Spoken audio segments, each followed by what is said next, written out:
Hello, everybody, and welcome back to the Drive Pink Dialogue. And please, someone turn the lights down. They were a little too bright in Los Angeles.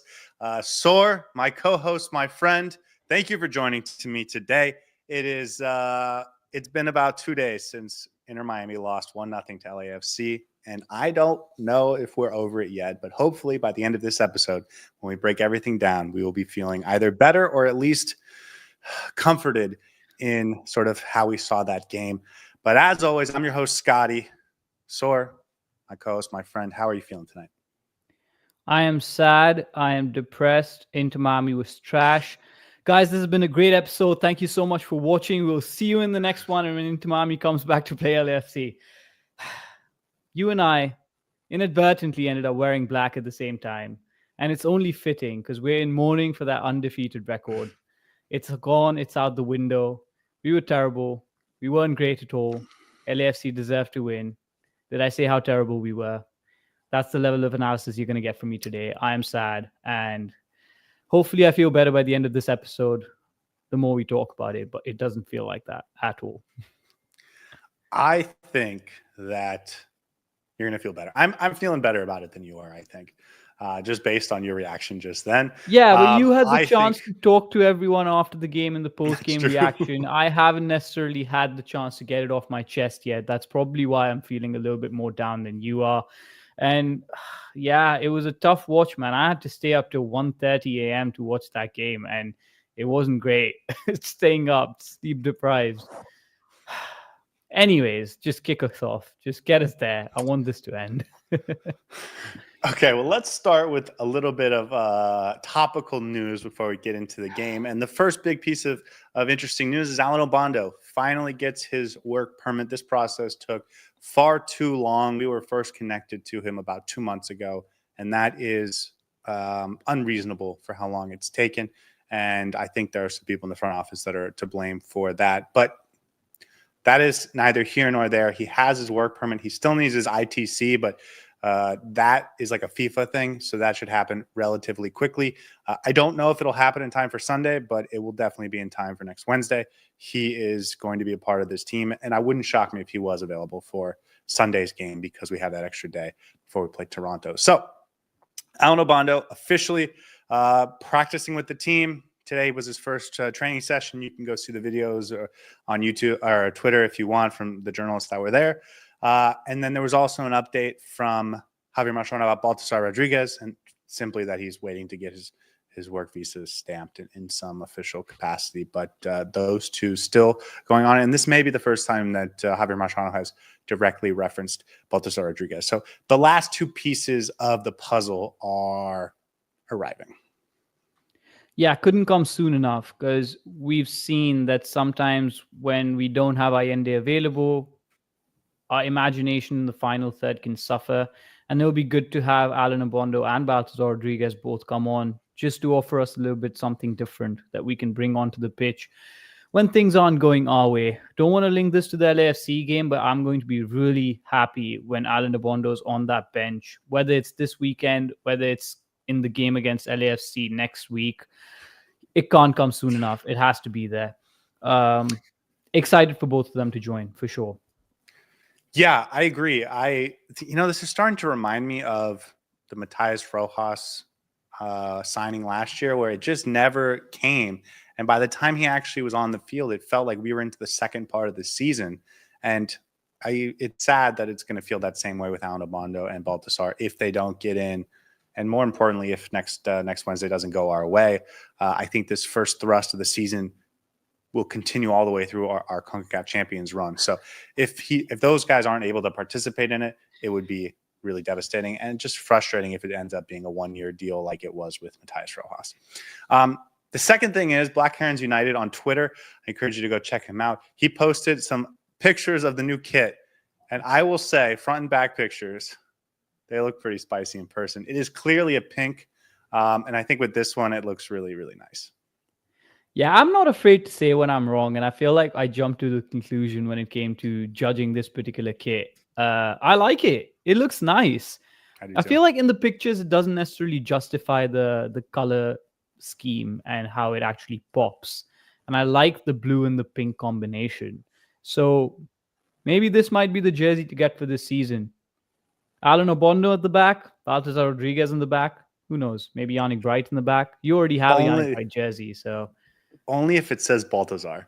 They will yeah. sell more kits if they put Baltazar on the back than if they put Obondo. I'm sorry, if they Baltazar. put Rodriguez. Okay, that's it. Again, one last look. I think the back of this picture, and for those listening on audio, I apologize, but we're putting it on screen right now. I think the back really, you can see how the colors accent each other, and I think it looks really nice. So I will leave it there. So I have one question, because there's the game and then there's the big talking point from the game. And I actually feel like they're almost separate things. And so I'm asking you, do you mind if we have the big talking point first before we really get into the game?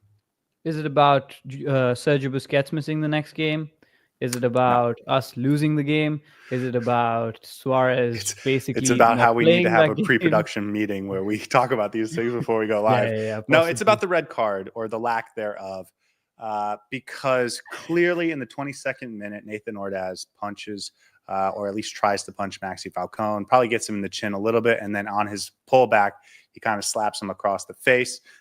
Obvious red card, no doubt about it. And I feel like if we let it, we can just say none of the rest of the game should have happened the way it did, because he should have been sent off. And I don't want to do that. I still want to judge the game like an 11-on-11. So that's why I just want to talk about this first before we really get into it, because clear red card. I mean, no doubt about it. That is the definition of CONCACAF, right? We saw in the home leg against Cavalier, they had a goal called offsides right before half for a player that may have been obstructing the ball. I mean, it was dubious at best, and we called it as Cavalier getting CONCACAF'd. That last night was Inter Miami getting CONCACAF'd, and it was just really the devil's work that he ends up being the guy that scores the goal to give LAFC the 1-0 win. But Nathan Ordaz, 100% a red card. You agree? Yeah, it was written in the stars that he would end up scoring after not getting that red. But any other day of the week, if it was into Miami, it would be 2 red cards, possibly. That was intentional, that was vicious, and I did not enjoy that. I texted you on the side, and I was really pissed at Nathan Ordaz that entire game. He just seems smug and annoying, and the fact that he ended up scoring was just the cherry on the very bitter cake for me to even contemplate eating. It wasn't great. 100% a red card for me. But you're right. I feel like you and I both would like to judge this game on its merit as an 11 versus 11. So it's good to get this out of the way. But it is what it is. We have to take it on our chin and move with it. It never happened. We got CONCACAF'd. We didn't get the red card when we should have. And maybe the game could have been different, but there's no use crying over spilt milk. Inter Miami still had a job to do after that, and we weren't able to. So it's on us that we couldn't get the job done. We move on from this, and hopefully we can make amends for it in the next game. Yeah, I echo many of your statements. I do want to point out that happened in the 22nd minute. And on my rewatch, I caught 5th minute, Nathan Ordaz steps on Falcone's leg. And in the 14th minute, he gives Maxi Falcone a nice shot. Yeah, he played a very dirty game. I didn't enjoy it. Those guys were battling. And honestly, if I think either of those first 2 moments had been sort of caught by the referees, it would have been clear that this was leading to something worse. And again, I think it's an obvious told the referee to go to the monitor for a reason. They knew it would be a red card. I was very surprised that the referee decided to give a yellow card, because usually when they go to the monitor, it's either nothing or it's a red card. So I didn't even know that he had the option of giving the yellow card. I know all LAFC fans are going to look at this section and be like, cry more. But it is what it is. When it's unfair against your team, you do feel a little bit offended. So we just have to take it on the chin, man. It feels like the Monterrey first leg all over again. And I just hope this team can pull itself out of this quagmire and actually produce a really good performance at home. Because boy, do we need it. We absolutely need it. And I also think Inter Miami fans are going to be especially upset because A, this happened in an incredibly important game, right? If this happened this weekend against Toronto, maybe we wouldn't be so upset about it. And B, it's been a continuing trend of, it feels like, referees being particularly harsh against Inter Miami, or in this case, very lenient on the opposition. Okay. Any final thoughts? And you said it, by the way. I just wanted to reiterate, like, that should have been a red card, but it doesn't change the fact that Inter Miami played 90 minutes, 11 on 11, and they still should have, and were the better team in terms of talent. They should have gone out and dominated, demonstrated their talent, and won the game. So we will talk about that for the rest of this episode, but I did just want to have this conversation because I didn't want to go back to it over and over and over again as we kind of move through the rest of the game. Yeah, so I'm just only going to reference it like 15 times over the rest of this episode. That's about it. Now, I'm laughing at Ash's comment about how Aviles would have put Ordaz in the hospital. You know what? You might be right. It would have been good to have Aviles on the pitch. No, but I think Maxi Falcon held his own when he did. It was good for him not to retaliate because it would have gone much worse for Inter Miami than for Ordaz. But it is what it is. That's all I'm going to say. And then just to derail us for a second before we get into the game, Francisco says, when is Messi signing his extension? There is some talk behind the scenes in MLS about trying to restructure the calendar. And so I'm sure conversations for a 1-year extension for most players across the league are going to be on hold until they know exactly what they're doing next year. So with the World Cup coming to the US, and they're going to take a pause for that, it'll be, I still don't think they've finally finalized what they're going to do next year. And so until then, I think 1-year extensions are probably going to be on hold for a little while. Topic for another day, honestly. But thank you for the question. Okay. Anything else before we get into the rundown? No, let's get into it. I'd like to see you finally do a rundown where Inter Miami did not come out on top. So I'm interested to see the approach that you take in here. So the floor is all yours, my friend Scotty. Go ahead. All right. Let me get a sip of water before I filibuster, or while you filibuster. Yeah, all filibustering that I have to do is related to how poor Inter Miami was. And go. Welcome back to the electric UFC 317 between the Herons of Inter Miami and the not-so Angels of Los Angeles, and the action heats up in the 20th minute. Timothy Tillman gets a shot in on Talasco Segovia, but Segovia gets off the mat and hits him right back, and we have blood. But don't worry, the punches keep coming, and the big blow comes 2 minutes later when Nathan Ordaz gives him the straight right before a slap on the way back. But apparently those cancel each other out, and all we get is a yellow card and a very relieved striker in black. Listen, Saur, sometimes in this sport, all you need is a second chance, and that's what Nathan Ordaz got. 57th minute from deep, he fires near post past the outstretched Oscar Ustari, and suddenly the villain becomes the hero as Inter Miami struggles to create much of anything. Final opportunity in the 94th minute. Lionel Messi set it up for the knockout blow, reminiscent of so much greatness, including his first game in pink. But this time he puts it high. Herons lose their first of the season, and California is a stupid name anyways. Sorry, I needed to get off mute there for a second. California is a stupid name. I don't know why these musicians make all these songs about California. New York is obviously superior, and Inter Miami, well, Miami is even more superior.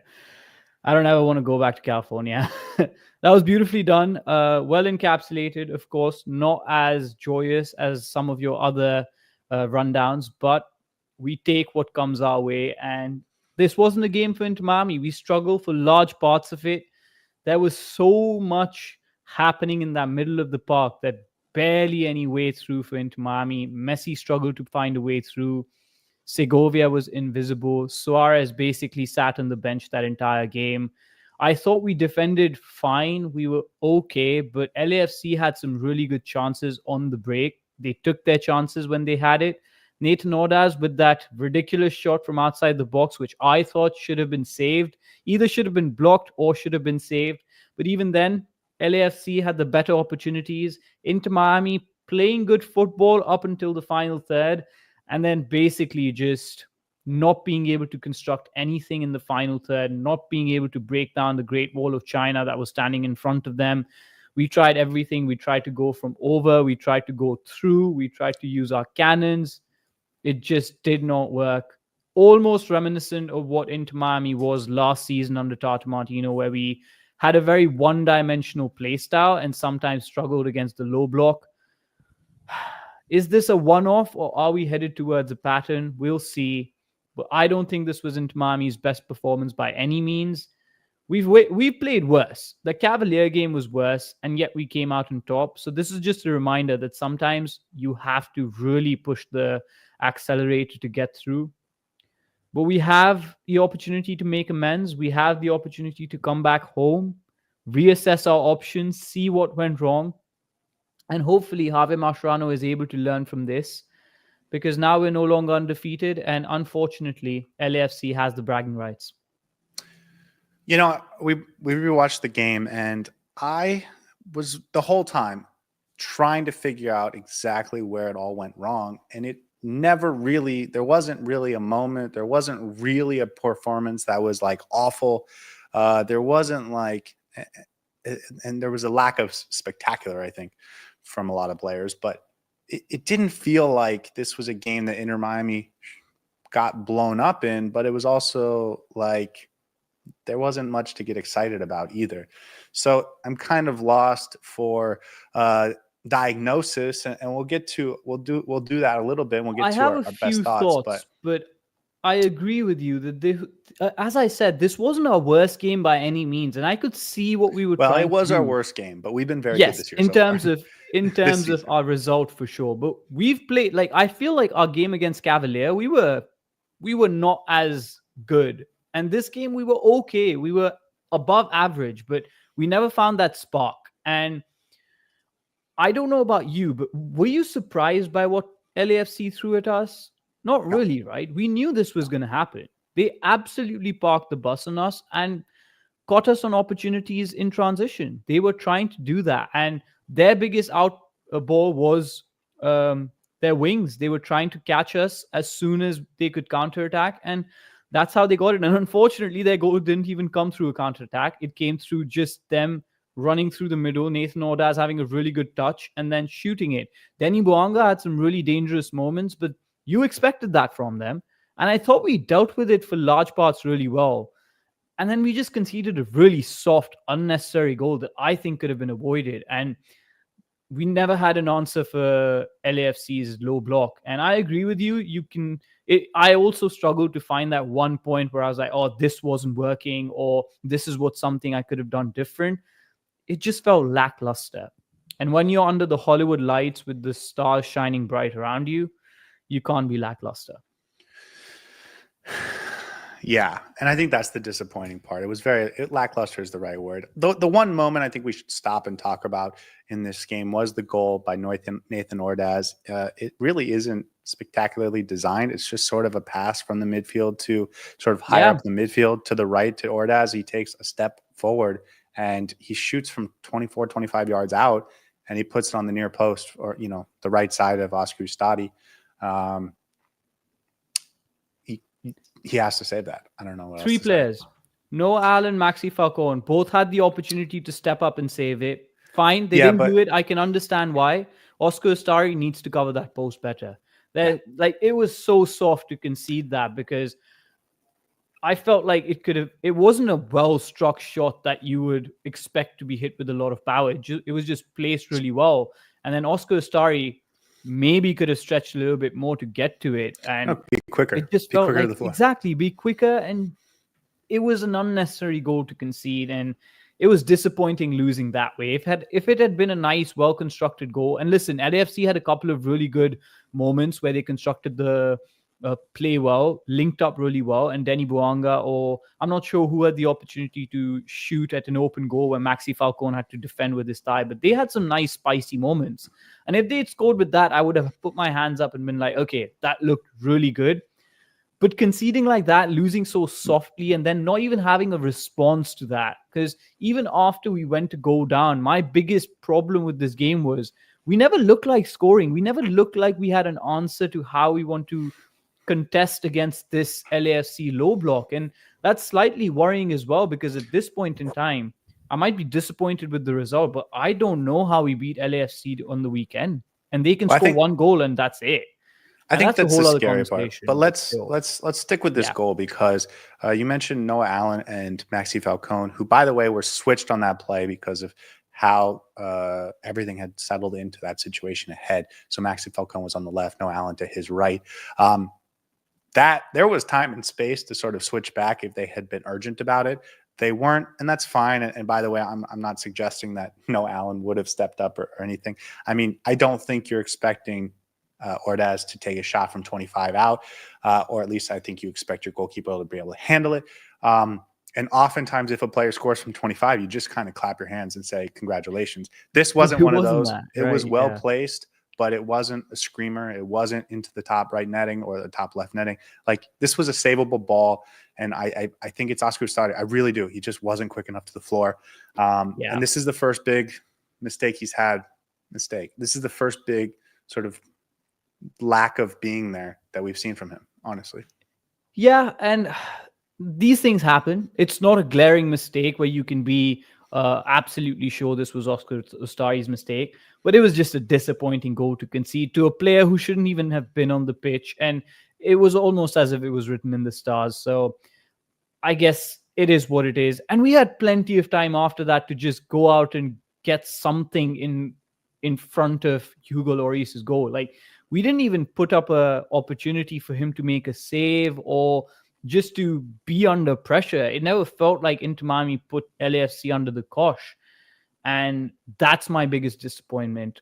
Fine, Ustari wasn't up to speed with it. Fine, Noah Allen, Maxi Falcone didn't step up that well. Understandable. But it just felt like we didn't have that fight in us to even get a result here, which was slightly disappointing. Yeah. Okay. Let's get into sort of why everything happened the way it did. And I kind of think that you could pretty appropriately separate the first and second half. And that became clear to me on the rewatch. I thought they were the better team in the first half. I really did. Absolutely. And especially those first 30 minutes.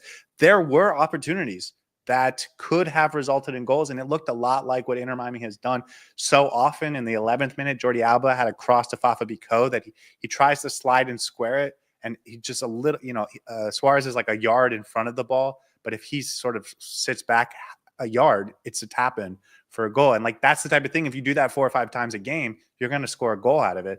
A minute later, Yannick Bright had a nice moment where he lobbed a ball over the top to Messi, who was sort of getting near the sideline. So he flicks it back centrally. Hugo Lloris does come out and punch it away. But again, these are the type of plays where you're getting the ball inside and around the 6-yard box. You have runners getting into dangerous positions. Like, they looked good.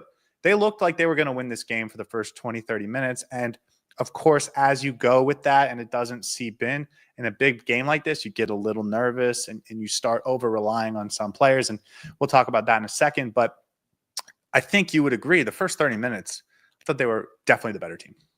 Absolutely. And the first 20 minutes, created ways to score goals. Like, the first 20 minutes, it started off really sharp. The intensity was good from both teams. You could see LAFC started off well. They had a ball into Denny Bouanga, and he absolutely rinsed Lujan at that.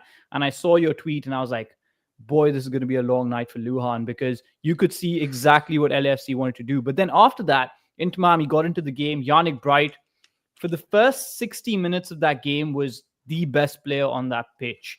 Absolutely did not. I thought he was until he came did off, not put a foot wrong. He had some beautiful last-minute, last-ditch tackles. I remember that moment from their right back, Parcella, I think his name is. He ran into the box. Valencia, sorry. Parcella. He ran into the box and basically was free to shoot. Nobody tackles him. Not Noah Allen, not Maxi Falcone, not Jordi Alba. Yannick Bright comes in from behind, a sliding tackle in, takes the ball away. Regardless, Inter Miami had the blueprint on how to beat LAFC within those 25 minutes. We were doing exactly that. Quick switches, big interplays, fluid movement up front to make sure you're keeping the LAFC defense occupied and confused, because you want those players to move around and actually either stretch them out or just make some runs in behind, even if there's little space. That ball from Jordi Alba to Fafa Pico worked because there was no space in the middle, so we exploited the sides, and you could see one side to the other, and then central was the best way to go. Unfortunately, we didn't do enough of that. And I don't know why after the first 30 minutes, it just started getting so slow and started getting so lethargic, and LAFC grew into it. It became a lot easier for them. And then Inter Miami was just trying to do the same thing, going central, giving the ball to Messi, running into basically a wall every single time they had the ball. And I don't know why we stopped going out wide, why we stopped spreading the ball, why we stopped making those runs off the ball as well. And I thought this was the poorest display that our attack has had off the ball. Because so far you looked really good in moving around, keeping things fluid. This was probably the poorest we've been off the ball, for sure. No, I actually think you've nailed it right there, where a lot of those opportunities were created by Jordi Alba farther back, not getting down to the end line, but crossing it in from 30 yards, away from the end line, and that was by design. That's where the space was. That's not necessarily where he's most comfortable. He loves making those runs deep in behind. But that was something that they took away. I thought LAFC did a good job of that. There was space on the right all night. They never went there. And my biggest thing was it felt like as soon as they started to get nervous, they kind of went back to the thing they're most secure in or feel best about. There's a big moment, and I think Ace mentioned it in the chat, 38th minute. Yannick Bright wins a steal, and he starts a transition. He gets it to Messi, but then he makes a run in front. And Messi has both Yannick Bright making a run in front and Fafa Bicot making a run on the right side. And he looks at Bright. He looks right at Yannick Bright, decides, I can't pass the ball there, which was disappointing. And then he looks at Suárez, and there's three guys around Suárez, and him and Messi and Suárez dribble right into three men, and the chance peters out. And I get people wanting Yannick Bright to pass to Fafa, who had more space on the right side. But it's like, even when Messi had the ball centrally, he was even going to his all reliable, let me dribble centrally, drift to the left, wait till Suárez gets open. And if he doesn't get open in time, I will find a lane for a shot. And it was like, that wasn't going to be there at any point in that game because of how LAFC was playing. So for that to happen, and that was just one moment, there was a couple more I noticed or noted in the second half where it was like, there were patterns of play that could have led to offense, and they weren't the decisions that we were making, especially as the minutes and as we got into the second half and it felt more nervy and LAFC scored a goal. It felt like we panicked a little bit, I think, and we kind of just defaulted to the very one thing that we felt most comfortable doing. Yeah, and it almost felt like we were bullish about going through the middle for some reason, when you could see Messi was not his sharpest best today. He wasn't poor by any means, obviously, but he wasn't his sharpest. So every time he did get the ball, every time he did dribble, there was a player, two players, three players in front of him, and there was barely any space. So many times he tried to thread the ball through the middle, and it would get through two or three LAFC players, but then there'd be a fourth one who's stopping it in the middle, and you're just wondering, why are we continuing to do this? One major factor for this was Segovia, because I thought Segovia was basically non-present. I don't know what happened there, and I'm sure we're going to talk about it. The next factor was Suárez, who I thought had probably his poorest game. Didn't even play, in my opinion, honestly. And I'm going to go on a rant about Suárez this episode, so might as well save it for that. But it didn't help that our lack of options in the final third sort of just led us to basically play a one-dimensional style of football. It's not a lack of options based on personnel. It was a return to what we were doing last season, and that's what worried me a little bit. It's not based on personnel. It was based on them not doing what they needed to do off the ball, which I think you accurately highlighted, and then them sort of not playing sort of free-flowing soccer. They got a little uptight, and they just went to Messi, who just did the thing he thinks he can do best, which, listen, I'm not going to question. He knows what he can do best, but that was the one thing LAFC was selling out to stop, was him and Suárez centrally. We've talked about spreading out the back line as a huge component of Inter Miami's offense since we started this, right? And for that to come back and bite us in a huge game like this was very disappointing, especially after it feels like Javier Mascherano knows and understands we need to do this, and yet in the big moment, the team wasn't able to make it happen. So, and you know what it is? I think I found the answer because of what you just said. It was stagnation. Inter Miami was stagnant. We didn't have the movement of the ball, obviously, as I mentioned, but we were also at times ball watching. There were 3 or 4 instances, and there was one moment that particularly stood out to me. I'm not sure. I think it was in the second half, where Lionel Messi stood with the ball in the middle of the pitch for almost a good 10-15 seconds where nothing happened. He just stood there with the ball, with the LAFC player just standing there. He's like, okay, as long as you're not doing anything, I'm not going to press you because we've got 10 other players behind me who are going to be able to stop you. Inter Miami players in and around him are just standing there watching. There's nobody presenting himself as a passing option. Only passing options Messi has are behind him. And whether it's a Messi problem or whether it's a team problem, we need to figure out how not to be so stagnant in these moments, because our best chances came when we were playing quick, fast football that made LAFC defenders think on their feet and make choices of who they should go with. And that creates spaces in the pitch. But we weren't doing that. We were so slow and stagnant in how we were passing the ball. And that just played into the style that LAFC had. I remember saying in the pregame show that Inter Miami stylistically is up for it in this game. And I was wrong. I'll put my hand up and say I was wrong.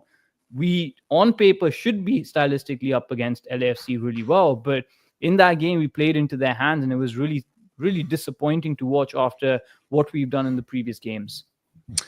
Yeah, along those lines, it was also messy. There was a 74th minute moment I noted where Yannick Bright, who the one player getting forward that really felt like he was into the game, he dribbles the ball into the box, and like he is skirting around 3 or 4 defenders, waiting for someone to make a move because he wasn't going to take a shot from that angle.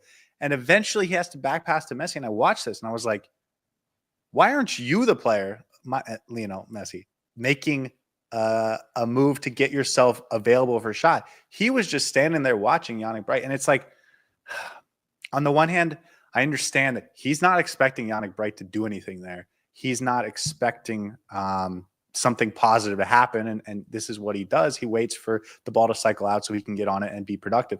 But in a game like that, where you really need that extra level, it felt like pretty frustrating that a player or two was really up for it. And then it felt like a lot of other guys were sort of walking off the ball and weren't really putting themselves in a position to make something impressive happen, especially in that moment when you're already down 1-0 on the road. And I don't want to harp on about Yannick Bright, but he was the best player on that pitch, and he was the most intense and sharp player. He was everywhere in that game. He was in places, I know you mentioned it, I think, in the post-game reaction, where he was the one who was actually playing Sergio Busquets' role, his own role, going up in the number 10 role at times as well. He had a really beautiful ball that chipped over to Messi. And I was like, early on, damn, he's really looking good, and he really looks up for it. But then everybody around him was just so stagnant and slow, and it really killed the mood in that midfield. And we're going to have to really figure out how we want to play against this LAFC team, because it's a good thing that we've seen that what doesn't work. And now I'm going to judge Javier Mascherano by how he adjusts in the next game, because those 90 minutes at Chase Stadium are going to be immense. You're going to have to contain them from scoring, because if they score, it's disaster city, and you're going to have to score at least 3 or 4 goals. So we're going to have to figure it out really quickly. Yeah, a couple of things, and Wookie mentioned in the chat that Segovia needs rest. Felt like a lot of guys were spent, and they shouldn't be, because they're coming off an international break.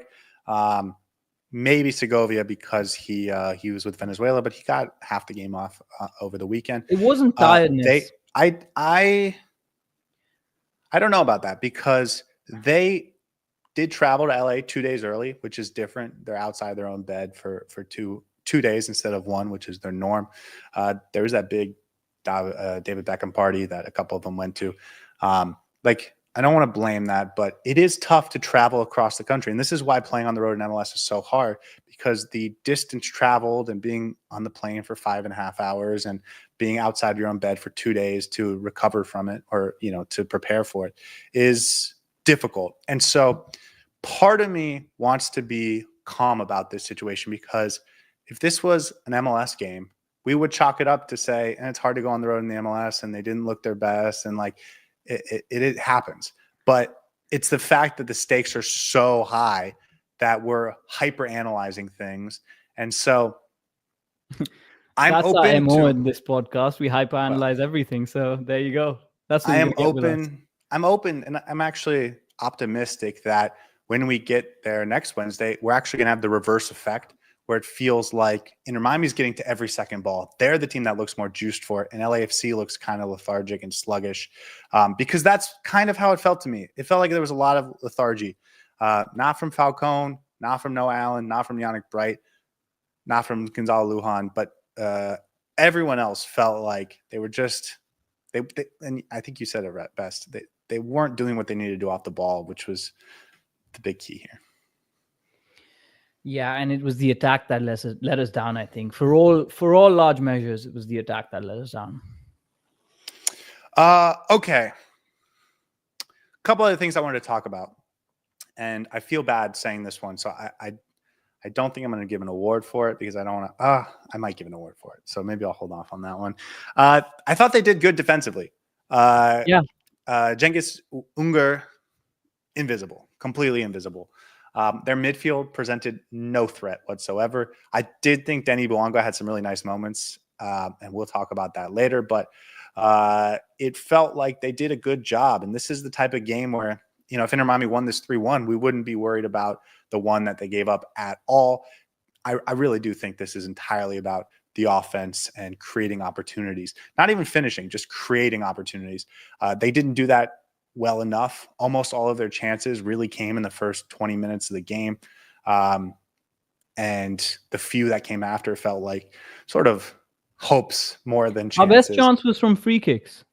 That's what it felt like. we had a couple good ones in the first 10, 15 minutes, but after that, I agree with you. It was a couple Messi free kicks who, if any other players on there, you're talking about a set piece, not a free kick opportunity. So that's the disappointing part, honestly.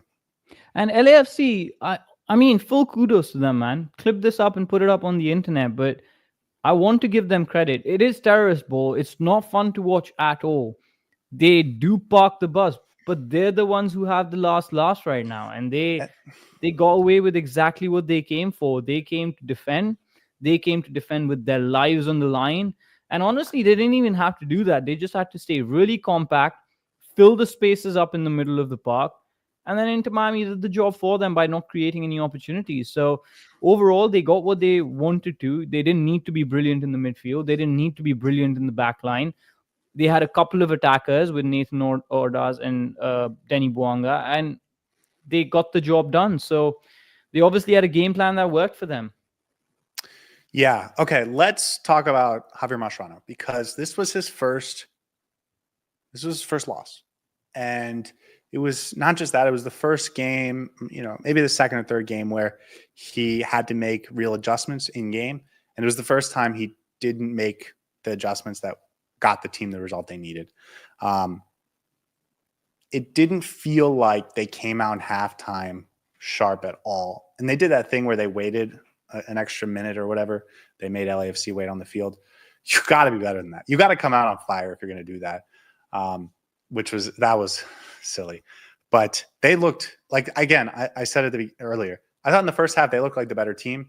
I thought LAFC built some momentum in the last 15 minutes of the first half, but overall, I thought they were the better team in the first half. Second half, all LAFC. Absolutely. It felt like they made adjustments that made them much worse. And I thought it was mostly on the players, but I don't know. What do you think about Javier Mascherano? Again, I think he could have definitely made decisions that helped us a little bit in that game. But by any means, it wasn't our worst game. There were moments that you could see what we wanted to do. So I'm not sure what it was down to, whether it was down to players not understanding their roles, making bad decisions and not doing the bare minimum, or living up to the game plan, or whether it was the game plan that was wrong. The team selection for me was fine. Maybe not entirely fine. I think Ian Frey would have been very, very useful in this game.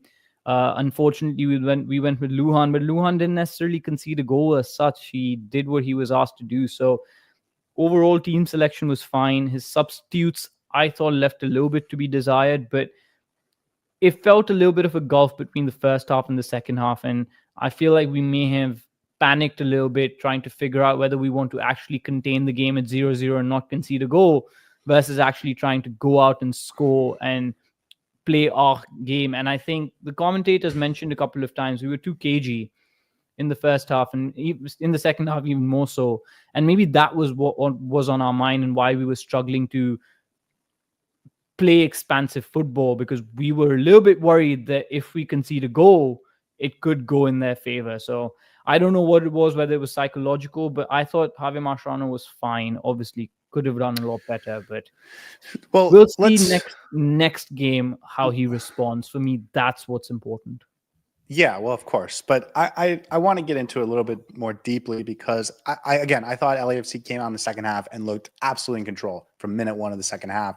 And he waited a long time to make a change. And this is one of the things we criticized Tata Martino for, is that when the momentum is falling out of Inter Miami's favor, you have to do something to change that back in your favor as a coach. And substitutes are the big way you can do that. And at this point, this first 15 minutes, the second half, it wasn't about Inter Miami not creating chances. It was like frazzled everywhere. They looked out of control. LAFC was really controlling the ball. I think that was probably their best 15 minutes in terms of possession. They were creating a lot of chances sort of left and right. And it finally leads to the breakthrough in the 57th minute. And still, we don't get a substitution for another 10 minutes after that. So, again, we criticized Tata Martino for that exact thing, where in Columbus last year in the Leagues Cup, things started tilting away from us, and he puckered up, did not make a substitute until way too late. He didn't recognize the moment was, well, maybe he recognized it, but he didn't have an answer for it. And it got away from us, and it resulted in a loss. And that one kicked us out of the tournament. This one might just end up doing the same thing. So I disagree with you. I think he deserves real criticism for this performance. And it feels harsh because he's been so great this year, and I acknowledge that. But this one was a game to criticize him for. These are the type of performances. If he does this against equal competition in the big tournaments, we will lose and we won't achieve the goals that we set out for. And that was the whole reason he was brought in. We don't need him to help us win the Supporter Shield. We need him to help us in knockout tournaments. And it didn't happen last night. There wasn't really any fresh ideas. The substitutes that came on, I actually think people underappreciate what kind of changes that he was trying to make there, because I think it was a little bit more expressive, trying to tinker tactically. It was a little it was a little later in the game when LAFC had a lot of control of the game, and I think there was very, very little time left for us to actually make a difference with Kramaski and Robert Taylor coming on in the 70th minute, essentially. Yeah, he comes on. Those two come on in the 67th minute. Kramaski, Taylor go on. It's basically a swap of wingers for Fafa and Segovia, who had not been playing well. I mean, they clearly had to come off. I know some people were talking about getting Suárez off, but those two had to be the ones, especially because of the lack of options for Suárez and just the way the game was playing out. And when you bring in Robert Taylor, you are actually bringing in a player that is quite different than Talasco Segovia. I saw too many people thinking this was a like-for-like sub. Robert Taylor is a guy that can carry the ball on that left side and change the dynamic of what that back line for LAFC has to do. And so I watch on the replay, and I don't think he took 2 touches in a single set of possession the entire game. Every single thing was him having to come for the ball and immediately pass it off because he's under pressure or because someone put him in a bad position. But there was no emphasis on getting him the ball in a way that he could actually impact the game positively. And so it's hard to blame the substitutes if the rest of the team doesn't try to apply what the coach is trying to tinker with. And the same thing goes to Kramaski, who I don't know if he touched the ball in the final third the entire game. So again, it was like I can see how he might be trying to switch things up a little bit, but the team didn't react to that in any type of positive way or any type of way that would change how they were playing. Especially at this point, it felt like Messi was really just trying to let me carry the ball through the center and either get a shot off or, pass it to Suárez, who also wasn't available. So it was, I think, disappointing more that the team didn't react to the substitutes in a way that was going to make the substitution impactful. The second one, 81st minute, Redondo in for Yannick Bright. Harsh, but I suppose Yannick Bright is probably a little less likely to get you a goal than Federico Redondo. So that one doesn't bother me as much, but I just was disappointed in how the team reacted to the substitutes when those are supposed to be something that can really energize a team or change the dynamic. And it felt like they just said, you guys aren't even a part of this. We're going to take over even more. Yeah, and it just, as I said, I don't know whether it was psychological or what it was, but it just felt cagey, and we weren't playing our expressive brand of football. And as you said, the substitutes didn't change much. Whether it was too late for them to come on and make a difference, I disagree. I think even if you have 5 minutes, you can make a difference. Even if you have a second, you can make a difference. We've seen that with Campana and Afonso. So um, it is a harsh one to follow, and I can understand your criticism of Javier Mascherano. I will probably wait until the next game to actually have a full-fledged understanding of how Javier Mascherano performed over the two legs, because for me, that would be a better expression of how he's actually learned from this game or not learned from this game. Of course. And again, I said it 20 minutes ago. If this was a regular season game in the MLS, we would have just chalked it off to going on the West Coast, playing an LAFC team that's very experienced, and we would have said it happens, right? And it wasn't going to stop us from doing anything we wanted to do this year. It's only because the stakes are so high, but this is exactly what this team needs. They need a coach that can help them get over the finish line in those biggest moments. The talent is not a question. The formation is not a question, in my opinion. The personnel, it's excellent. And so can you press the right buttons when the game requires it? This was his first game that this type of thing has happened. So it doesn't mean he's a bad coach, doesn't mean he should be fired, but this is what his job is, right? This is his job. Imagine if we fire our coach after a first loss of the season. That would be funny. No, of course, no one's saying something like that. Imagine if we change our coaches the way we change our sporting directors. That would be fun, right? That would be a good little exercise. Okay. Are we overreacting? I think we're overreacting. I think that was my takeaway from the second. And yeah. I think you started this podcast being really sad, and I was surprised because I thought Inter Miami played well in the first half. I think when you add in the fact that they had to go on the road across the country at a away site that had a lot of LAFC fans and a great environment, by the way. I thought it was really impressive from LAFC for a midweek game. All of those things factored in. I thought it was understandable that they had a performance like that. It's only incredibly frustrating because of the stakes. And if it ends up being something that causes this team to fall out of this tournament, it will be devastating that they let that happen. If it doesn't, it's fine. Yeah, let me contextualize this a little bit. So I think on any other day, if this was the MLS game, we would have been like, yeah, understandable. We do have off games. So it wasn't bad in the grand scheme of things. It could have been much worse, by the way, because LAFC had some really good opportunities in goal where I thought, oh boy, this is it. Yeah. We're going to go down from 1-0 to 2-0, and that's going to kill the tie. So this is not out of our control by any means. In fact, I think it's still within our reach. My reaction at the start of this episode was a little bit morose because I never got the opportunity to express out those emotions. And I feel like the more I think about it, the more I understand how we played and why we played the way we did. I can deal with it, but I'm a little bit scared still because 1-0 as a scoreline going into the next game reminds me of last season. And I don't want to get my hopes up again where I'm like, we're gonna overturn this.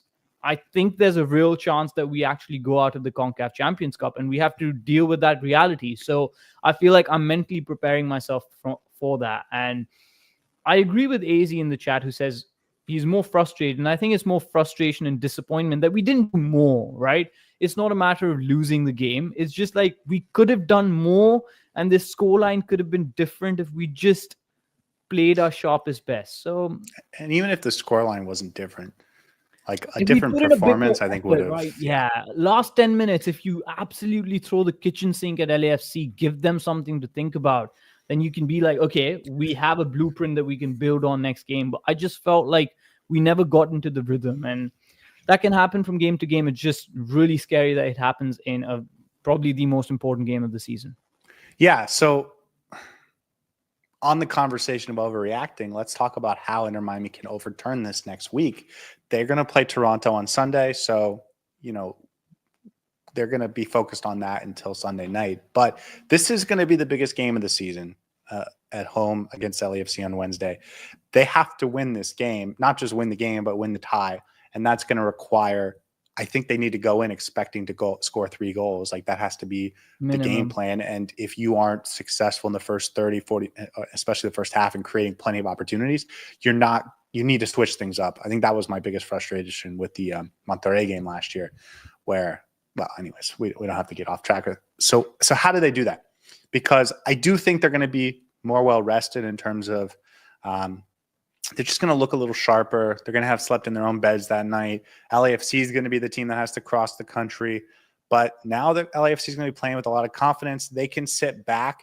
And the scary part about last night was it felt like this is the game plan LAFC wants, and Inter Miami has no answers for it. So what are the answers that they should be looking for?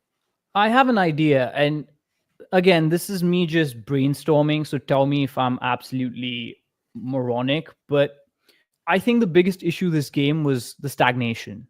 The fact that our front line wasn't A, making the runs, and B, moving around and being fluid.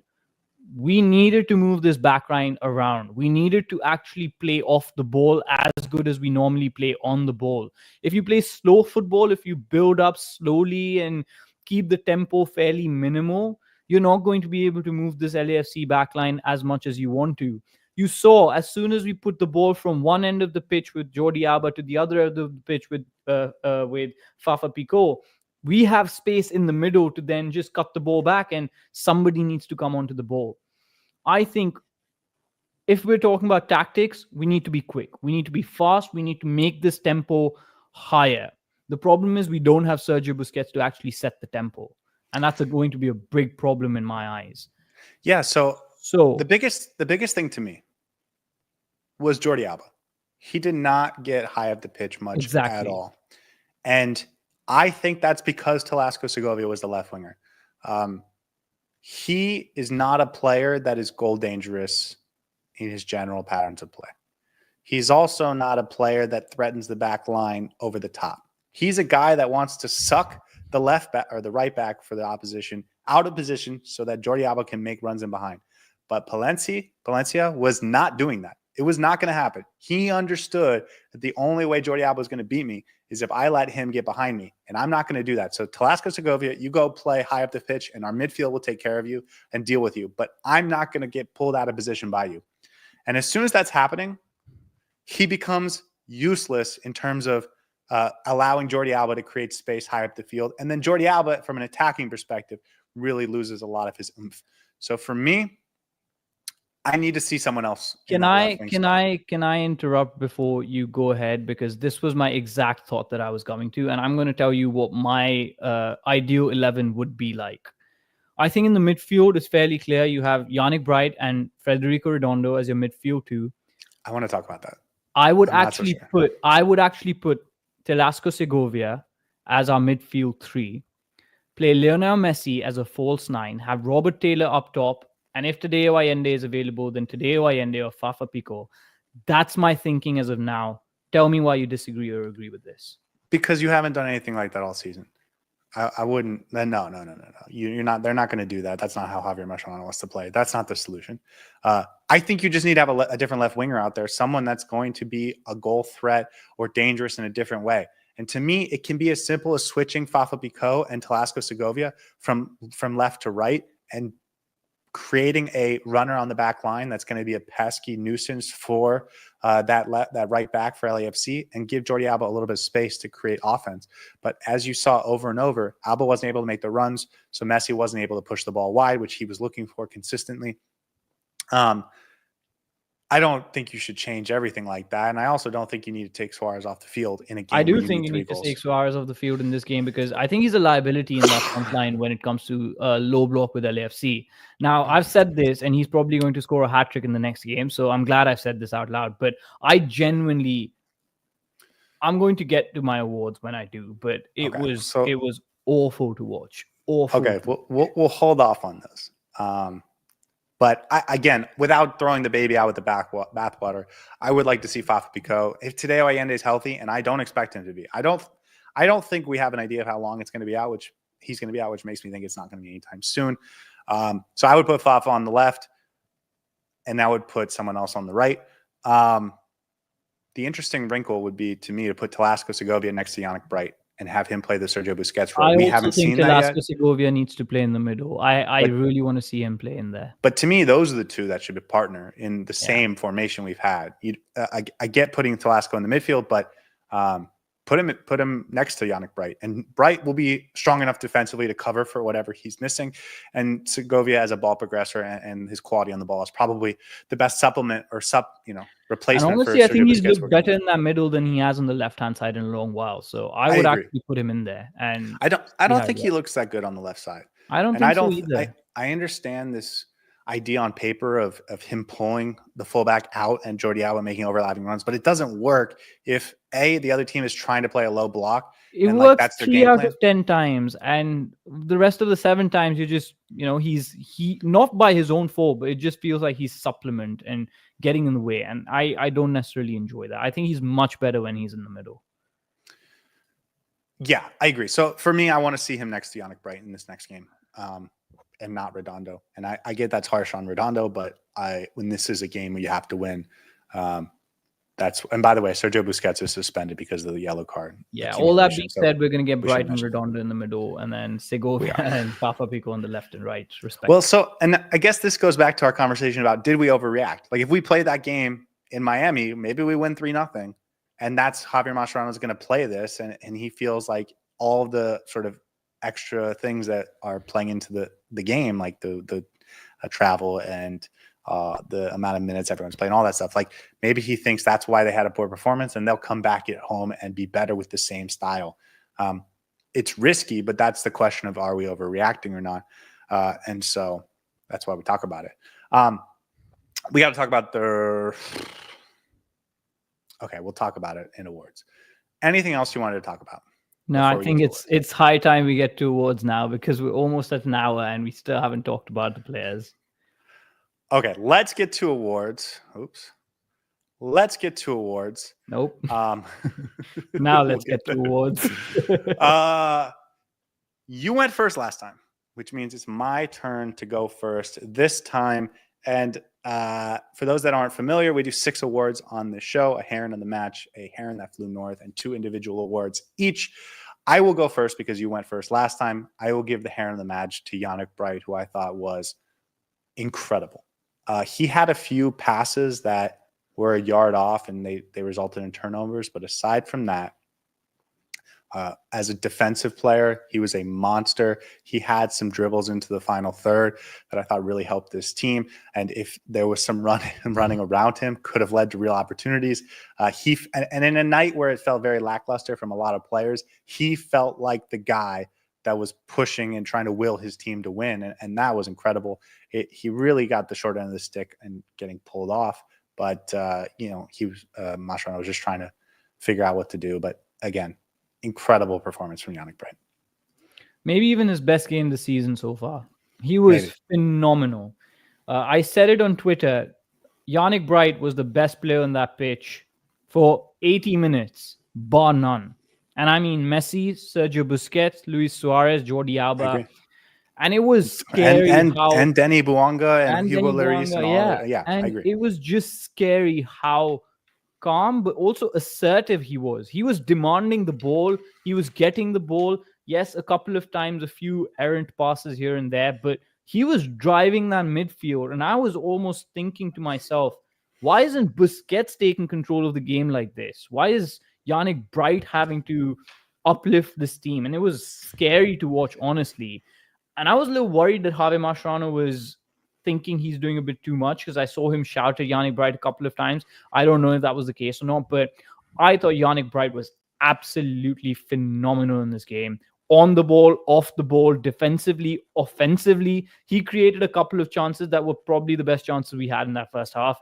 And his line-breaking passes have just improved tenfold over the last season. And I love the way he's developing right now. What can we say about him, man? His role in this game, you mentioned a little bit earlier. I talked about it a lot in the post-game reaction, but he was playing ahead of Sergio Busquets a lot, and it didn't feel like that was the intention. It just felt like he saw space and he said, I'm going to go take the game. And this is exactly what I'm talking about. He was the guy that was really putting it on the line and saying, no one else is going to do it. I'll step up and do it, which was awesome to see, B, really sad that none of his teammates really rallied around it. It kind of reminds me of a moment last year, I think at Toronto, where Noah Allen has a really nice stop and he falls to the floor and he gets up and he's all hyped up and everyone else is so calm about it. But for Yannick Bright, okay, so the flip side of that, though, is he shouldn't be that guy. And maybe we move away from Yannick Bright a little bit because there was space to be had. And Yannick Bright was finding it and trying to take advantage of it, which is what's so frustrating about Sergio Busquets and Telesco Segovia's performance is they both could have been in those same spots and they have more trust and probably more quality on the ball to create something in the final third, to create goal-creating actions than Yannick Bright, who is, still developing in those and is also a defensive midfielder. So like the fact that he was able to find those spaces relatively easily and consistently and to be able to be that guy that was pushing the ball forward and Busquets wasn't, Segovia wasn't. And I rewatched the game to see if it was like a specific man marking thing on those guys. It wasn't. And so not only did his performance really help the team, I thought, and really showed sort of the fight, but it also put some of his teammates to shame for, why aren't you that guy that's doing this right now? Yeah, and just his recovery runs as well. He had a couple of really nice tackles that basically saved a goal. His strength on the ball, you mentioned, I think one underrated aspect of him is how he just bullies people off the ball, takes the ball and runs with it. And his ball carrying is very underrated. And he did that this game. He ran into space to just suck everyone to one side. But then nobody else took the opportunity of the space that he left in behind or offer opportunities. It almost felt like everyone else was a spectator around him on the Inter Miami team. And I hope they build up from this because he had a really good performance in the game where not many Inter Miami players were better than above average. And that was sad to see.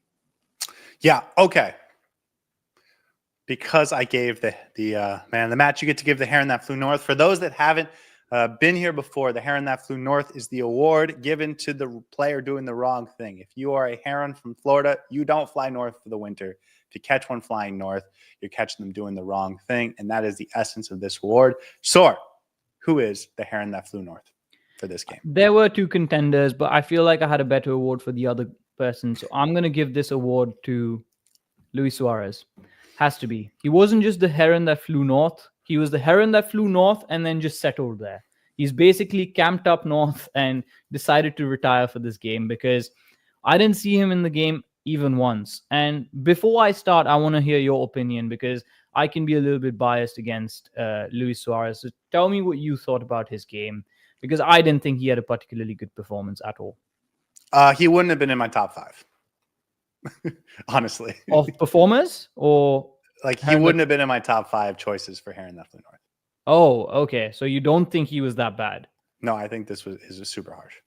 Oh, no. I thought he was absolutely terrible. I think he did had you think he was bad or did you think you just didn't see him?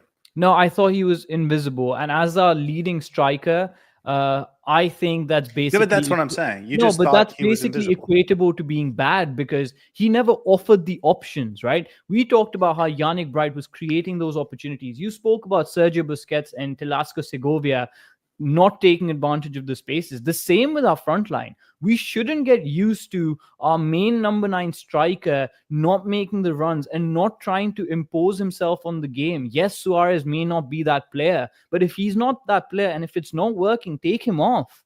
We shouldn't be used to our number 9 having played 89 minutes of absolute stinker and then maybe scoring one goal towards the end because for 99 minutes of that game, it wasn't working. And I'm not saying Suárez is not a good player. I'm not saying Suárez is bad by any means. He's world-class in all senses of the word. But in that game, he was as detrimental to this game as Segovia, as Busquets, as any other player in that front line who didn't perform up to the mark. I think he needs to, when you're struggling to score a goal, your striker needs to be the one who has to offer those options. He never came back once. What he usually does is come back for the ball, hold the ball up and creates opportunities for others, or takes a shot from outside the box. He didn't do that either. I don't remember a single moment in that game where he threatened Hugo Lloris's goal. And that's why I wanted to put him in my Heron that flew north award. Yeah, he may not have been put in an opportunity to succeed, but I also think sometimes as a number 9 you have to take the game by the scruff of its neck and create those opportunities for yourself. You saw Nathan Ordaz score from outside the box by turning into midfield and basically having a really good shot and goal. I thought Suárez should have done better.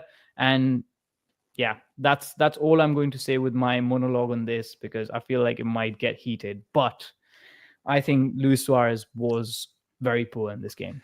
Listen, it is your right to give the Heron that flew north to whoever you want. So Absolutely. I don't challenge that at all. I would just say that I strongly disagree. I think if the game plan is to clog up the center of the pitch as well as LAFC did, and they did it really well. Like I want to give them credit for it. Then your striker is going to be relatively unhelpful. And by the way, you're just talking about how your striker needs to do this, that, and the other. Suárez is a special case, and that's why you even think he's capable of doing that. If this was any other striker in the league, or 25 out of 30 other strikers, you would have expected them to be taken out of the game. You would have expected them to not get the ball. He was I'm not going to say he was good. Like, I'm not going to say that. I didn't think he was like impactful. His most impactful moment was when he clapped to try and distract Hugo Lloris from the Maxi Falcon header. But when you're talking about guys that have to step up to defeat the opposition's game plan, I didn't think Luis Suárez was the guy that was supposed to be doing that. I did think it was Busquets. I did think it was Segovia. I did think it was Pico. And Suárez was, I think, a victim of a complete lack of service from anyone. So I hear what you're saying. I don't find it convincing. I still wouldn't have had him in my top 5. With that said, I respect your right to give to Luis Suárez. Thank you. Okay. My first award is the Sauce on the Side award. Lasco Segovia, because you never actually got the sauce on the food. You actually got it on the side, and we never used it. It is Lasco Segovia. Anything sauce related is going to be Lasco Segovia. I just know it. It's so obvious. Lasco Segovia was poor in this game. He is the player that's supposed to help this team break down low blocks because he has playmaking abilities and because he's really good in tight spaces high up the field. And he's got good vision. And he's a good passer. He's had some really nice like flicks and stuff to get the ball into open space. That said, this game wasn't it. I thought he was the guy that really vanished. The most I noticed him was when he got punched in the face and then he retaliated, really feeding into the UFC narrative. Just a really disappointing game from a really good player. And sauce on the side is because he's hot sauce Segovia, but sometimes you gotta put it on the side when you get an order because you don't exactly know where and when you want to apply it. I thought it just got thrown over everything in this salad, and it ended up making everything worse. So next time, let's get Segovia in a place where he can be most effective. Let's be more picky in how we use him so that we can enjoy our soccer the best. Give me the sauce on the side and the takeout order. Although in this case, I think he should be in the midfield. I mentioned it already, but the reason I wanted to bring him up is because I want him to be alongside Bright in replacement of Sergio Busquets next week. That's what I want. Yeah, I had an award for him as well. I think it was better, but I'm going to keep it for another one. I think he's in a rut. He's in a rut, and he's just struggling a little bit right now. He's had a few strings of poor performances, whether that's by his own fault or whether that's because he's not being utilized the way he should be. He's looked a lot better when he's in that midfield. And I think if you put him next to Bright in the next game, our midfield's going to be a lot better. He's going to have a bigger role to play. And he, I think, is somebody who thrives in taking command of the game, in being in control and actually trying to be on the ball to affect the game. On the left-hand side, I almost feel like he's trying to do things for other players rather than play his own game. He's just a good player that's out there. Yeah, exactly. He's not a winger. He's a midfielder that's being shunted out. And I feel like the fact that he's such a versatile player is sort of going against him in this scenario because we're trying to pin him into roles that he doesn't necessarily fulfill that well. And I completely agree with you on this. He is one that you need to utilize properly. You can't just, if he's a beautiful hot sauce that you want on your food to spice things up, you don't want it on the side and just lying around in a fridge, right? You want to be able to use it. So I think he needs to be put in a position to succeed until he gets his confidence back, until he starts scoring again. And then I feel like you can experiment a little bit more. But put him in the midfield and he's going to shine. Not to make this about Yannick Bright, but of course I'm happy to do that. The thing about Yannick Bright that fits this team so well is he's malleable to what the team needs. And he fills the role of what the team needs. And I don't necessarily think Segovia is like a piece that to date has been able to mold his game around what some of the better players, the stars are. And until he figures that out, it's going to be inconsistent, I think. So I think that's the thing with Segovia. Yeah. Okay. What is your first award? I've got a couple, but I'm not sure which one to give. So I'm going to go with the Chemical X Leaks Award. Okay. Chemical X. Is this a Yes. It's a yeah, it is. I know what you're getting at it, but it is. It's a superhero thing, right? Yep. Okay. Chemical. I'm not sure what it does though. Have you ever seen the Cartoon Network hit show? Almost won a Oscar for it. Powerpuff Girls. Fantastic show. Yes. Fantastic show. Okay. Back in the day when I was a kid. Now try to lead up from it. So this is about Bubbles. It's about Buttercup, or it's about absolutely. I don't even remember the third one's name. Blossom, I think. Blossom. Yeah. Okay. There you go. I don't know where that's going. It's nice. It's everything nice. Sugar and spice and everything nice. That is no Alan. No, but it's Chemical X Leaks. Oh, okay. That's Gonzalo Lujan. Absolutely. I feel like I had to walk you into that one, so I'm not going to give you credit for it. You definitely did. But Chemical X Leaks. Listen, when Professor X made the Powerpuff Girls, he added Chemical X to it to just give it that little bit extra oomph, that little bit extra spark that gave them their abilities, their powers to fight against evil. And by putting Gonzalo Lujan in that right back spot, you sort of allowed that Chemical X to leak out. We talked about Gonzalo Lujan and being in that right back spot as a big decision, but neither you nor me picked him as a circle the lineup. Now listen, he started the game a little bit poor, but he got into it as it progressed, and I thought he held his own against Denny Bouanga, and to his credit, Bouanga didn't score, and he didn't necessarily have the impact that he could have had on the game. But I do think in a game where we struggle to create offensively, where we struggle for that X factor, where we struggle for that spark, Ian Frey would have offered everything in that right back role. And I felt like he would have contained Denny Bouanga a little bit better than Gonzalo Lujan. By putting Gonzalo Lujan in that right back spot, I think you leaked out some of the X factor, and I want to see Ian Frey in that right back role in the next game, because I think we need that oomph, that spark in that right back role to just bring this game back to life if everyone around you is a little bit struggling, is a little bit lethargic, and a little bit slow. And this is not a knock on Lujan's performance, by the way. I thought he was okay. He was fine. He didn't do too many things wrong. I'm going to be more harsh on him, and he was going to be my next award if it came to it. I didn't think he played poorly. I thought he was incapable of doing what he was supposed to do. And I think that might even be worse of an indictment. But I thought Denny Bouanga took him to church, ate his lunch, and beat him up and stuffed him in the locker. I thought it was wild that the goal didn't come from Denny Bouanga's side of the field, but he was absolutely torturing Gonzalo Lujan. Lujan did have a couple, maybe 2 or 3 turnovers. One of them was not on. There was only one on Denny Bouanga, and it was because he got him at the very beginning before Bouanga really got going. But once Bouanga took off, Lujan had no chance. And he needed Yannick Bright or Maxi Falcone to come from the backside to make a tackle, or else Bouanga would have gotten a nice shot on target. There was a moment, I think in the 55th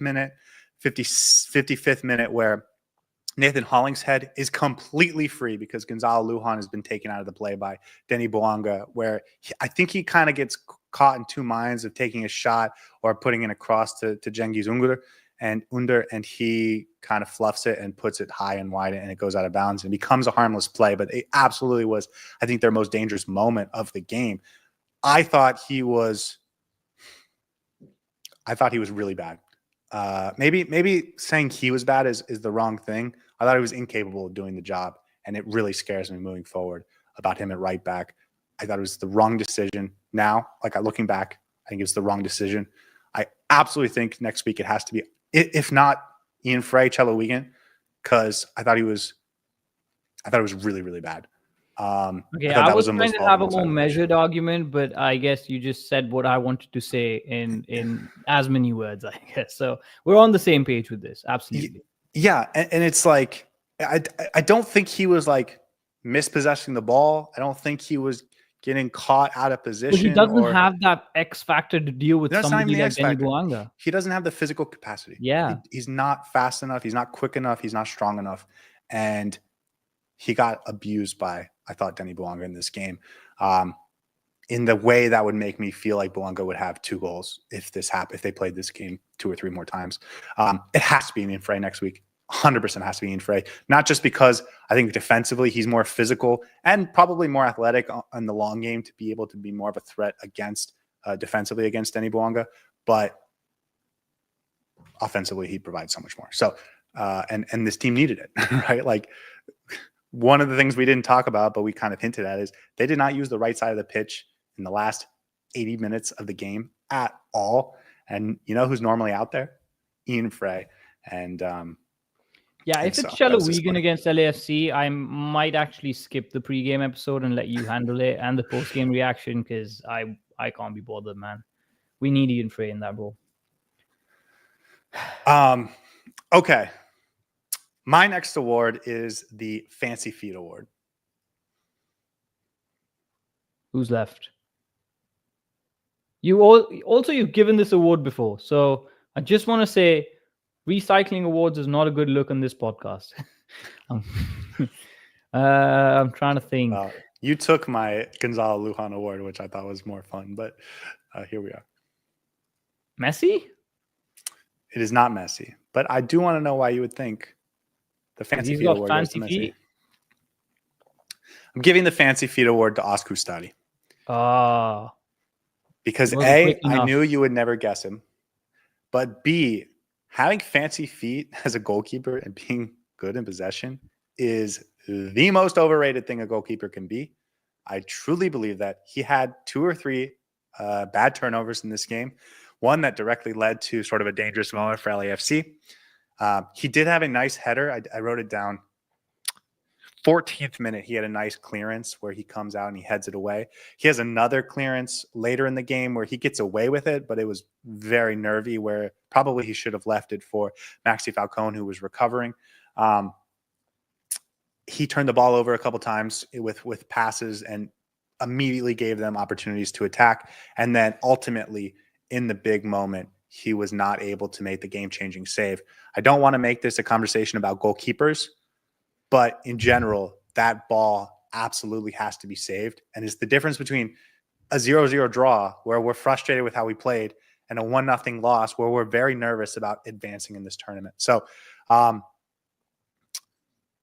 he probably would have been my Heron that flew north, if I'm being honest with you. I thought it was a really poor performance from Oscar Ustari. I don't think it was really poor, because he had some really good saves. We talked about Gonzalo Lujan being actually destroyed on the... Yeah, there was an instance that I'm getting to. So Denny Bouanga beat Gonzalo Lujan one-on-one with Ustari in the near post. Ustari got down well, saved it. A couple of instances where he had some good saves, but I agree with you. I had an award for him as well. You stole the award. Again, my award was better. So wait, you stole my good award too. So let's see. It goes both ways. I will not let you live that one down. But I agree with you. Not his finest performance, and for me, the poorest performance he's had this season so far. And he also got bailed out by Maxi Falcone in the 74th minute, where Falcone's on the touch on the goal line. Yeah, absolutely. Not much more to say. I think he should have done better on that goal. Was not the best with his feet, and what he does best in this game didn't necessarily come to it, because he didn't have to make any sweeping runs out to just put the ball away when LAFC went long, because they didn't go that long. So I thought justified criticism, but I don't think he was really bad. I thought he was bad. That's it. I'm just going to leave it at that. Okay, what is your final award? I'm going to go with Blinded by the Tinsel Award as my final award. Blinded by the Tinsel Award goes to...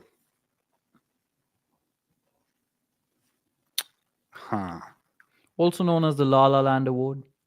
It goes to Lionel Messi because he was blinded by the lights in Hollywood and he couldn't handle it.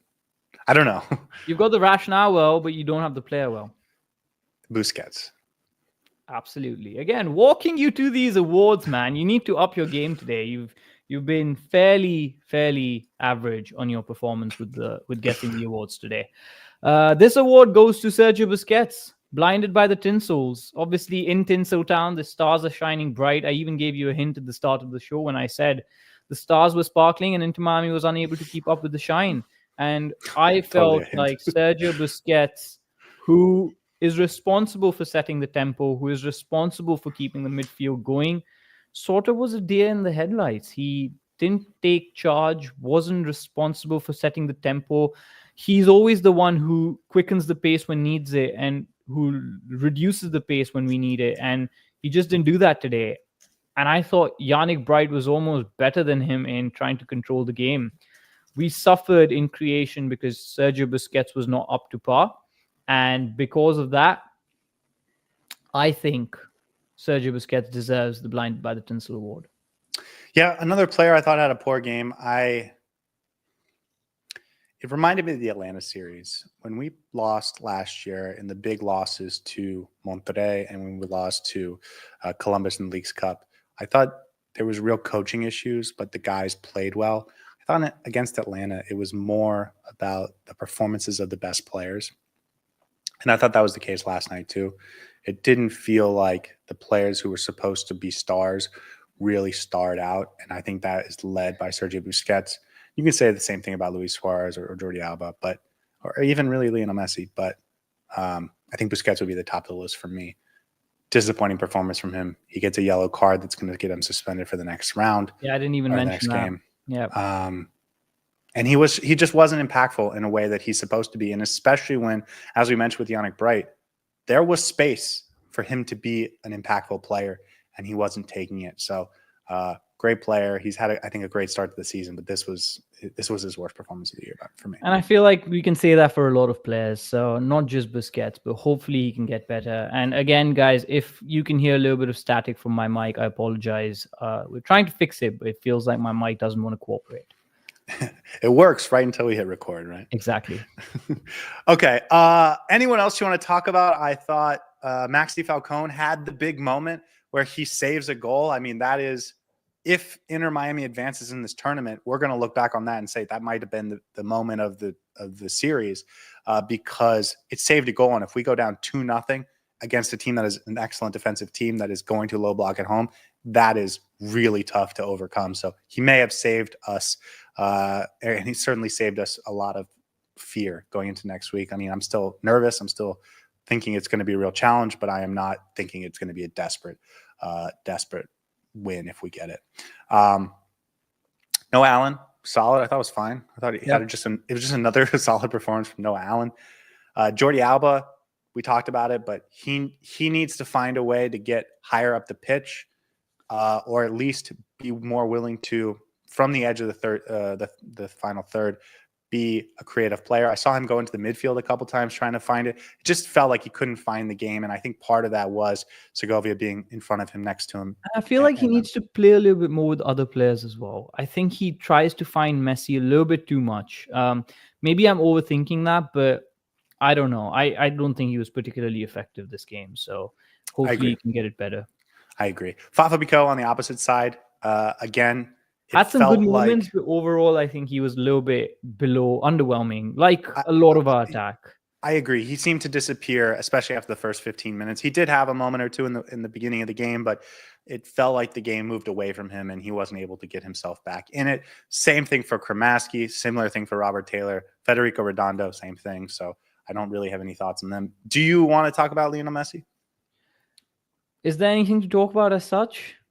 He's the best player in the world and we didn't get a goal in the room. Yeah, but I feel like he was suffering a little bit because of the lack of movement around him, but he himself was a little bit too slow yesterday in building up the play. I think sometimes trying a little bit too hard, trying to do stuff by himself, and then he didn't have space in the middle to do the things that he loves to do. So, not much to say about him as such. I think he's just going to be phenomenal the next game he plays, but I thought he didn't necessarily have the moments that he usually does. Do you think there's any lingering effects from the adductor he got at Atlanta? No, he scored that goal as soon as he was back on the pitch. So I think he's fine, but we'll see. We'll see in the next game against LAFC. You have some of those games at times. I did see some people mention maybe he should be taken off of free kicks. So I don't know if I'd go that far, but there were some people with a little concern. Absolutely not. Okay, so where does that leave us? Because Inter Miami has to go play this team again on Wednesday. I would like to see Segovia on the right and either Fafa Biko or probably Fafa Biko on the left. I'd like to see Ian Frey at right back. I don't know if – actually, I take that back. I'd like to see Segovia in the midfield and then Kramaski and Fafa Biko on the right and left. Give Kramaski and Ian Frey on that right side a little bit of chance to work that chemistry. I think we should be nervous, but also confident that we can do this. There's still a chance. There's always a confidence that we can do it. Yeah, with this team, there's a chance. Like, if you ask me the odds right now, I would say 60-40 Inter Miami wins this. Maybe even 70-30. But I'm going to be nervous. My hair might be turning a bit white. I might lose a few nails. But this is probably the most anxious I'll be watching an Inter Miami game. And I feel like the pregame show, we're going to be a little bit nervous in how we discuss this. There's a complete chance, by the way, that we get knocked out on Wednesday. But I think there's a better chance that Inter Miami turns this deficit over. It's just 1-0. We're playing at home. And I believe that our team has the talent to be able to do it. Let's hope we're able to produce that actual result in an actual game. I agree with you. Like, I think Inter Miami is still more likely than not to advance. I will remind everyone, LAFC had a 3-0 lead going back to Columbus, and they were awful for 90 minutes in Columbus. Columbus unlucky to not overturn a 3-0 deficit. They were up 2-0. I think LAFC may have scored like a 93rd minute goal to end it, but for 90 minutes in that game, Columbus looked like they were gonna overturn a 3-0 deficit. LAFC has to go cross country this time. It is going to be difficult, but of course, the way LAFC played is going to be similar to what they do in this next game. I'd be surprised if Steve Cherundolo really changes things for them. And so Inter Miami has to figure out a way to break it down. And I think beyond that, this is the best team in the league. This is the most talented team in the league. They have to figure this out. And if they don't, that's an indictment on not just the coaches, but the players as well. So, and we're talking about, well, maybe we'll save the soul searching questions for next week, and hopefully we don't have to have them. But that's it. Anything else on your mind, Saur? As fans, we've ridden a really high so far. This season has been almost perfect up until that last game. And yes, some people might say we're overreacting. It's in our blood, I guess, as football fans to just assume that the whole world is ending when your team loses. But this team is still the best team in the country, as you mentioned, the best team in the league. And there's absolutely no reason why we shouldn't go up against LAFC in that next game and beat them with the required goals. I still believe in my team. It's going to be hard. It's going to be difficult. And we're probably going to struggle a little bit through that game. It might be nervous, but just strap in, guys. It's been a ride so far. So just enjoy what we get so far from this team, who I think are more than capable of winning against LAFC in that next game and hopefully progressing to the semifinals. A little bit harder, but we'll see how we get there. Okay, guys, do me a favor. Let us know in the comments who had better awards, because I thoroughly disagree with Saur almost every time. I think my awards are better, but I want to leave it to you guys. Tell us who is better, and that's why I've left this graphic up for so long, to let you guys really get a look at all of them individually. But other than that, we will be back 1 hour before kickoff against Toronto. The game is on Sunday. I believe it's 7 p.m. Eastern time. So we'll be back at 6 p.m. Okay, it's at 8 p.m. Eastern time. We'll be back at 7 p.m. Eastern time for the pregame show. I think it's going to be a lot of fun. It's going to feel like a weird interlude for what is clearly the much more important LAFC series. But that doesn't mean that we can't go in there and get a win. And if we get some rotation, that would be cool to see. I'm not sure we're going to, just based on how Javier Mascherano has sort of established his pecking order so far this season. It would be amazing to see Lionel Bondo. I think that would be really fun. But we'll have to break all that down on Sunday. Thank you for joining us. Thank you for being in the comments section. I really appreciate it. As always, you guys are the best. You guys make this more fun for us. So we really do appreciate you. And I want to make a point of that every time because it really does make a difference to us. Other than that, guys, thank you so much for joining us. Have a wonderful night. Sleep a little easier knowing that Inter Miami can do this. We'll see you guys next time. Hey everybody, thanks for tuning in. Do us a favor and hit that like and subscribe button. Since our first viewer, sharing this with you all has been the very best part. So from the beginning until the end, thank you for being a part of this and have a wonderful day.